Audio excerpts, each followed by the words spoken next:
Tom was spending the weekend at his brother Ben's place, house-sitting a chocolate lab named Bear. It was a quiet, rural setup, 25 minutes from the nearest town, with woods pressing in on 3 sides of the property. To understand what happened next, you have to look at this biological gap, the sensory divide.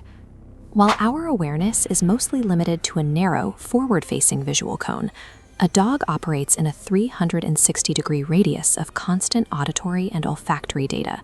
They aren't just looking, they are measuring the entire environment at once. That divide became physical during a morning walk on the trails behind the house. Bear stopped mid-stride. He didn't look at a squirrel or a bird. He locked his focus on a seemingly empty patch of dense trees and wouldn't move. Bear stayed frozen for 30 seconds. When he finally started walking again, he kept his head whipped around, tracking something behind them that Tom couldn't see, hear, or smell. Tom checked the trail himself. It was empty. He laughed at the dog, tugged the leash, and kept moving. He told himself it was probably just a deer, a perfectly logical explanation to fill the silence of the woods. But Bear's body hadn't relaxed. The dog had detected a legitimate anomaly in the brush, but Tom chose the comfort of his own logic over the raw warning signs standing right in front of him. When night falls in a rural area like this, the isolation becomes absolute. Without streetlights, the darkness creates a wall at the edge of the porch, hiding everything beyond the first few feet of grass. At 9:30 p.m., there was a knock at the door. When Tom asked who it was, a man's voice asked for Tom, but used a last name that wasn't his. Tom told him he had the wrong house. Instead of apologizing and walking away, the stranger stayed on the porch. He calmly replied that he didn't think he was in the wrong place at all. This wasn't a mistake. It was an attempt to gather intelligence. By staying on the porch and forcing a conversation, the visitor could listen for other voices in the house, check for the sound of a dog, and confirm that the person behind the door was isolated. Tom eventually stopped responding and watched through the blinds until the porch was empty. He went back to the couch and muted the TV, trying to convince himself that a stranger asking for him by the wrong name was just a weird coincidence. We have a tendency to minimize threats to keep ourselves calm.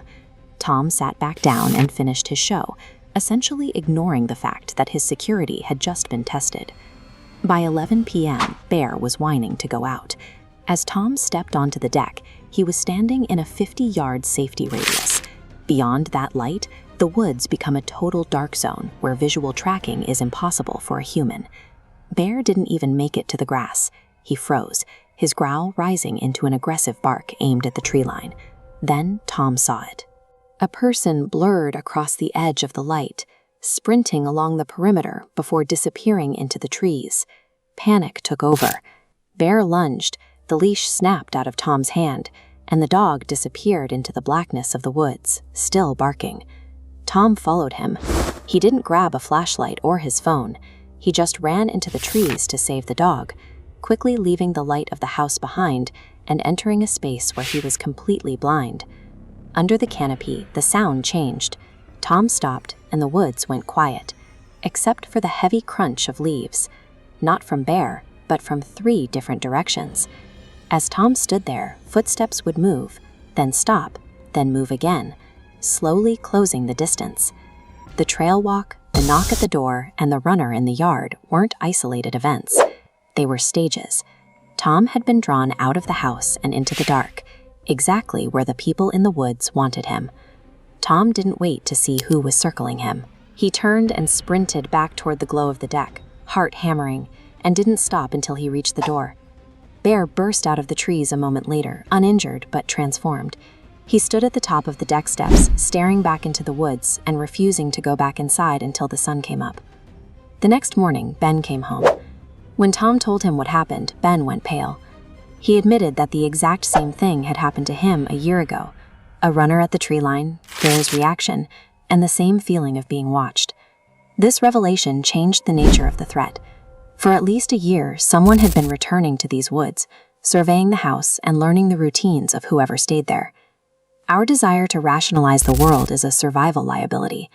When the dog stops and stares into the dark, he isn't being paranoid. He's processing data we can't see.